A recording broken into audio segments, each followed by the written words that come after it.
Why would someone like me, a father, a soldier, a man with everything to lose, risk it all, when most would not even dare?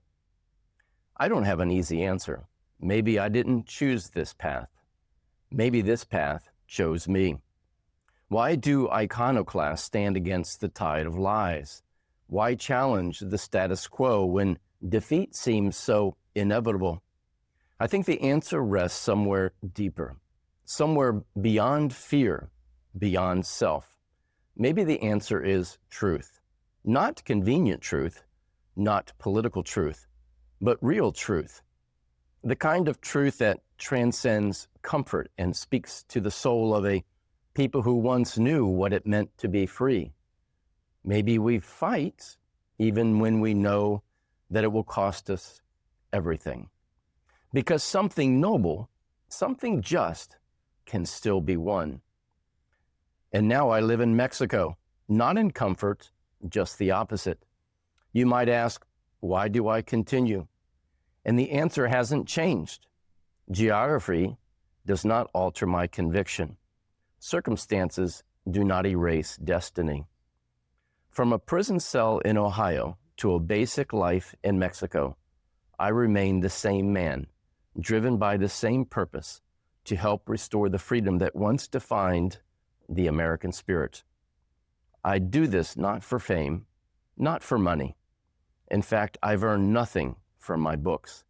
I gave away the rights to my books just to get them published.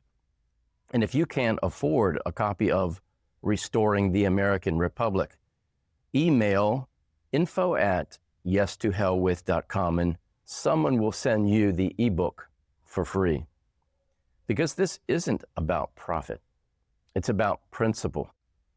Let me be clear. I'm not seeking the wrath of the U.S. government. I know full well what it can do. The power structure has the means to silence dissent, to destroy lives and reputations with a nod of a head or the wink of an eye. But I also know this: if good men remain silent, tyranny will never stop. Maybe Edmund Burke was right, that evil only triumphs when those who know better choose to do nothing. And so I make this heartfelt appeal. If you wish to live again as free men and women, then join this effort. Learn the truth. Open your heart. Open your mind. Visit the websites. Read the books. Ask questions. Challenge everything. And help me reach as many people as possible before September 17th, 2025, which is Constitution Day. Because on that day, I will present the one and only solution that can truly restore the American Republic, the great American experiment. Not through revolution, but through knowledge, through lawful restoration, through the power of the people. So please, stand with me because the time is now. Allow me to explain why my situation proves so. They said I was dangerous. In open court, the Assistant U.S. Attorney, Charles Hogaboom, stood before Judge Norman Moon and told him that I was no different than Timothy McVeigh or Terry Nichols, the men who destroyed the Murrah building in Oklahoma City. Hogaboom called me a domestic terrorist, a financial terrorist. He said that I had a stockpile of weapons and was a threat to society. Of course, none of it was true. But even my own defense attorneys, Randy Cargill and Andrea Harris, stood in front of the jury and claimed that what I believed was crazy. But was it crazy or was I right?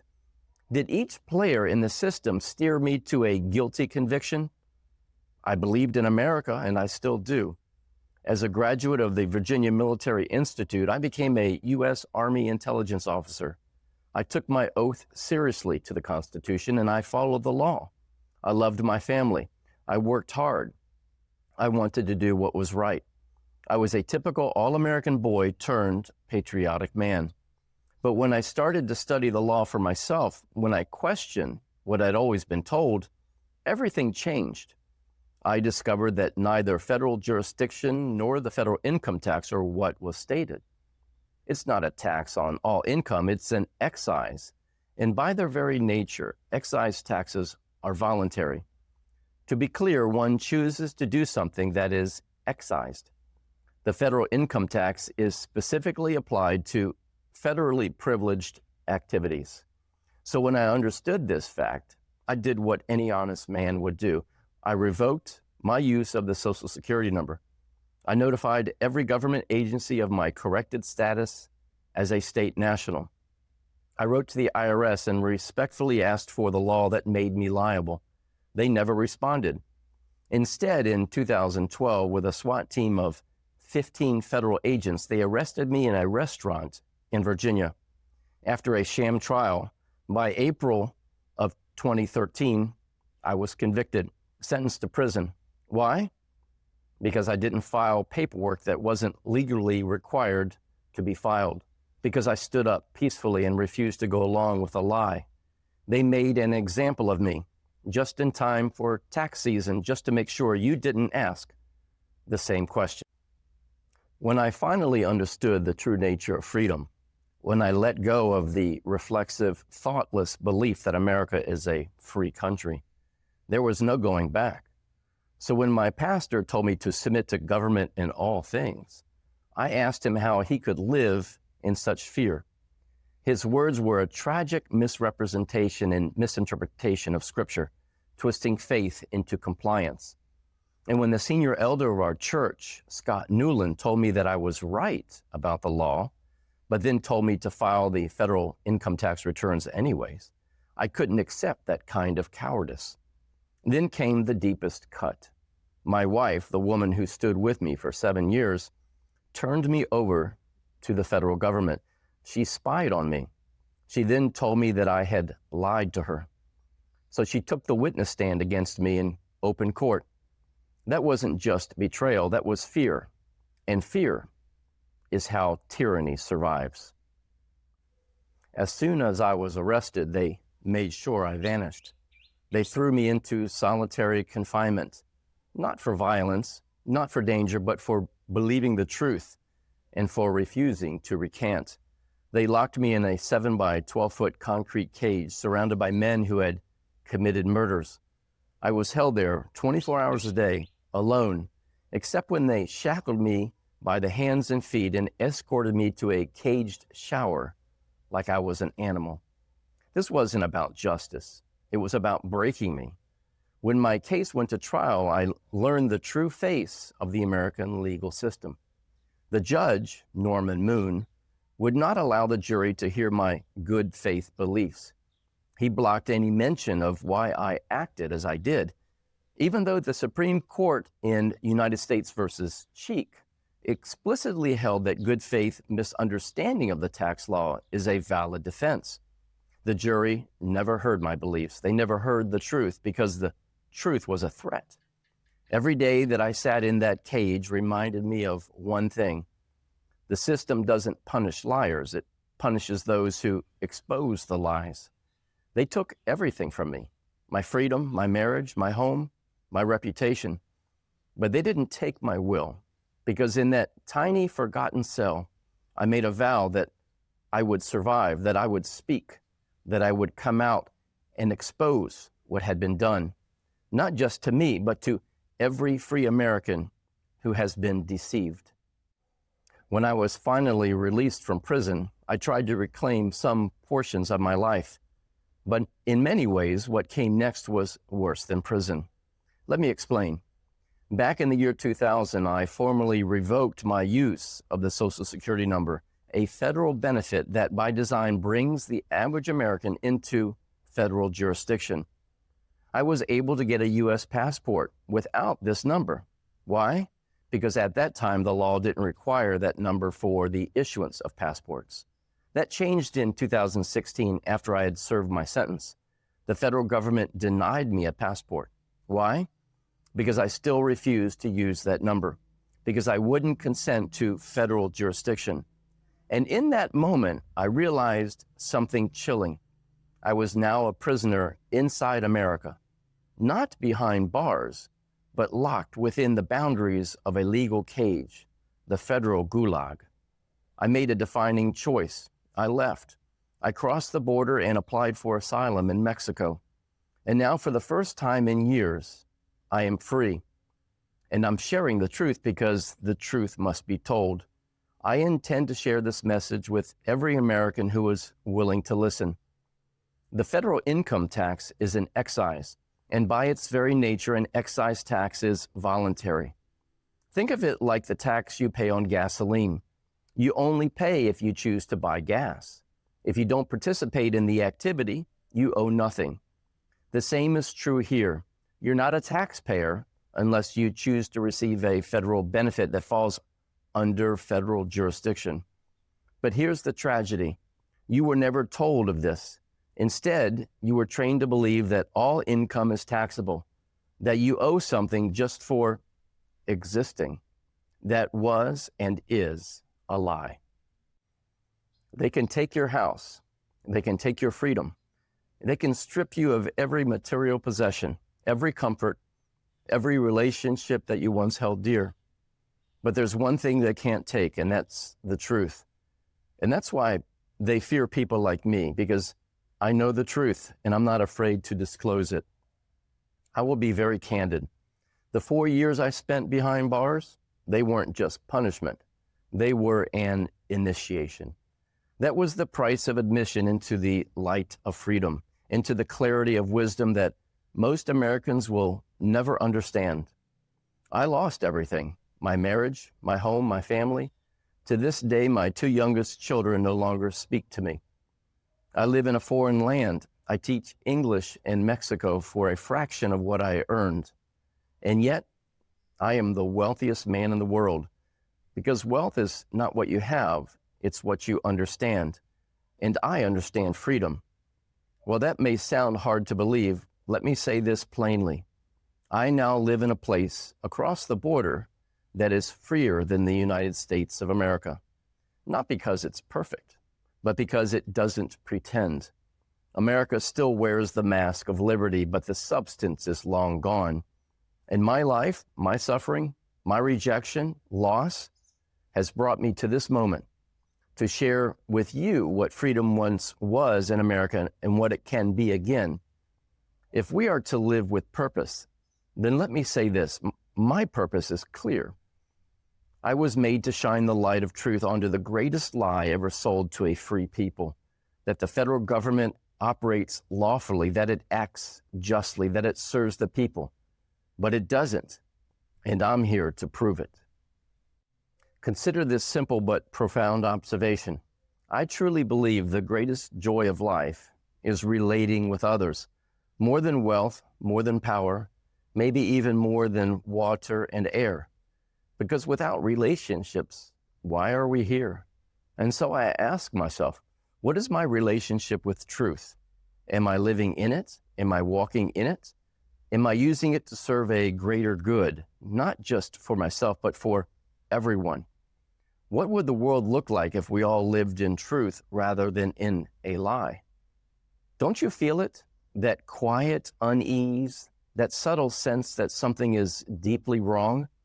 You can't always name it, but it's there. We sense that the federal government is too powerful and that we, the people, are too powerless. But if we don't know how it happened or why it happened, where does that leave us? It leaves us wallowing in ignorance as slaves, subordinate, inferior. We no longer relate to our government as free people. We relate to it as subjects. And that broken relationship, it bleeds into everything else. We relate to each other with less confidence, less clarity, less knowledge. But it wasn't always this way. Think back to the late 1800s, before the banking cartels, before the income tax, before the social schemes of FDR, back when the federal government was small and we were sovereign, back when freedom wasn't an idea, it was a way of life. And if we are ever to return to that way of life, then we must first return to truth. If you long to relate with yourself, with others, with your country, in truth and freedom, like the days of old, then I invite you to visit tothepresidentoftheunitedstates.com. Visit dejuregovernor.org. Visit yes-to-hell-with.com. Let's relate again. Let's relate in truth and in freedom. Let's relate with each other as sovereign souls. And let's relate to our federal government as what it was always meant to be, the servant, not the master. Let's relate in truth. I gave up everything to find that truth. My reputation, family, my freedom, all of it was sacrificed on the altar of understanding. And what I now see, what I now know, is sobering and absolutely credible. We, the American people, have far more cause for grievance against the federal government than the colonists ever had against England and King George. They rebelled over a tax on tea. We silently endure collective taxation ranging from 30 to 50%, along with surveillance, inflation, regulation, and erosion of every right we once held sacred. And still, most of us do nothing. It is time for change. I made a choice. In fact, I made many choices. One of those choices was to release the rights of my own books just so they could be published and read by others. I received no financial reward or profit, no royalties. Why? Because I'm not in the United States, because I have no nexus with the federal government. And that means something profound. I'm free to speak, free to tell you the truth without legal disclaimers, without fear of reprisal, without reservations. I am untethered, and I invite you to see what is plain to anyone willing to open their eyes. I ask you to read my books. Read Restoring the American Republic, The Rebutted Presumption, Splintered to Federal Folly, The End of Justice. These are not just books. They are blueprints for awakening. They are tools for restoration. Then sign the declaration at tothepresidentoftheunitedstates.com. Let your voice be heard, a voice that says, we will not be subjugated. We will not be ruled by deception. Then find a candidate to run as a de jure governor in your state, real leaders who will defend the sovereignty of the people and enforce the supremacy of natural law. Invite others to yes-to-hell-with.com, because that's exactly where we send tyranny, coercion, and lies, to hell itself. Let this be our moment. Let this be the start of a true restoration. Let this be the day we choose truth and fight for freedom together. Now, if you've listened this far, you may have noticed something different about my message. I haven't offered you a disclaimer. I haven't told you to consult a lawyer. I haven't said this is for educational purposes only. And you know why? Because I'm not afraid, because the truth does not require legal protection. This message isn't hedged, sanitized, or watered down to appease a system built on deception. It's honest, direct, and unfiltered.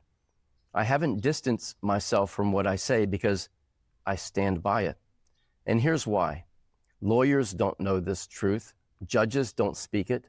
Teachers, councilmen, state representatives, governors, even presidents. They either don't know, or worse, they do know, and they remain silent. Why? Because they have something to lose. They have titles, power, influence, and they want more of it, or they are controlled by those who have more power than they have. They don't care about truth. They care about status. And truth? Well, truth threatens all of what they covet. So they lie to us over and over just to keep us in the dark and compliant, and to keep your consent without your knowledge. This brings us to a critical point. They will ensure your ignorance and compliance at all costs. Your obedience is their fuel. Your confusion is their currency. Now, let me ask you this, knowing what I know, why would I ever offer a legal disclaimer? Why would I say, talk to your lawyer, when I know that your lawyer doesn't know the truth? When I know your lawyer's job is to keep you inside this system? I won't insult your intelligence. The truth is simple. I can read, I can reason, I can think, and so can you. We don't need someone with a title to tell us what's right in front of us. We don't need a judge to interpret basic definitions. We don't need a lawyer to repeat institutional lies in a polished voice. You have a mind, you have a heart, you have the ability.